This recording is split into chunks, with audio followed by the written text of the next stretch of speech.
Imagine a famine so brutal that millions of men, women, and children starved to death, while ships filled with grain left their shores for foreign markets.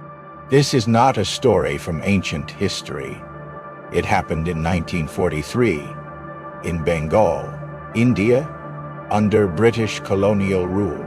But why is it rarely spoken of?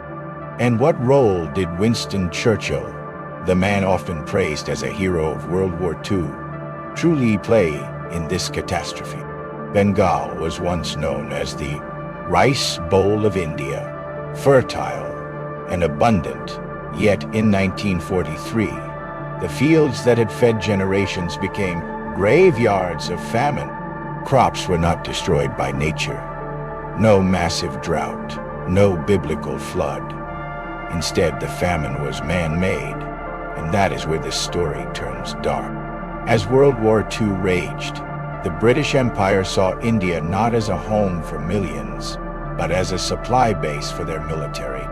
Ships carried rice, wheat, and grain out of Bengal to feed soldiers and stockpile reserves in Europe. The people who grew that food were left behind, empty-handed. How could the empire justify this when desperate Indian leaders begged Churchill for food relief? His response was chilling. He mocked the starving as breeding like rabbits and blamed them for their own suffering. This was not neglect. It was cruelty wrapped in policy. Was Churchill's reputation as a savior of democracy built on the corpses of the colonized? Eyewitnesses described scenes that haunt history.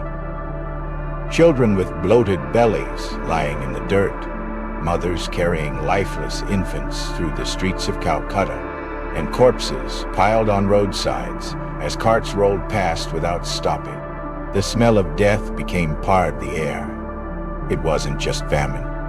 It was a slow, silent genocide. Britain's war cabinet knew of the famine. Reports reached London. Appeals for help came not only from Indian officials, but from British allies like Canada and the US. Offers of food aid were turned away. Why? Because Churchill feared it would weaken Britain's war effort. The empire chose war over lives, millions of them. The numbers are staggering. Historians estimate that between 3 to 4 million people perished in the Bengal famine. Entire villages vanished. Families were erased from memory. But to Churchill, they were just statistics, collateral damage in the empire's pursuit of survival. Can a leader truly be called great if his hands are drenched in the blood of innocents?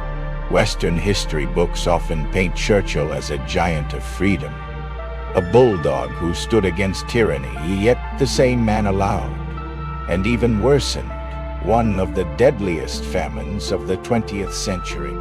Why do we glorify heroes without facing the crimes they committed? Why is the Bengal famine not taught with the same weight as the Holocaust or Hiroshima? For survivors, the scars never faded. Families lived with the memory of loved ones starved by empire. Generations grew up with stories whispered, not spoken, out of shame and grief. But history cannot stay buried forever. The truth demands to be told, no matter how uncomfortable it is. For those who once wore crowns of power, the Bengal famine of 1943 was not an accident of nature. It was a crime of empire, sharpened by policies and indifference, and at the heart of it stood Winston Churchill. So the question remains, should history remember him as a hero of liberty, or as the man who turned millions of Indian lives into ashes? As we close this story, remember this: famine is never just about hunger. It is about power. Who eats and who is left to die. The Bengal famine is not only India's tragedy, it is a warning to the world.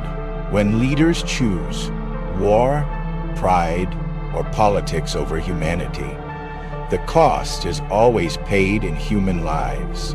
Millions of silent voices still cry out from Bengal soil, and their question to us is simple. Will we remember, or will we allow their suffering to be erased again?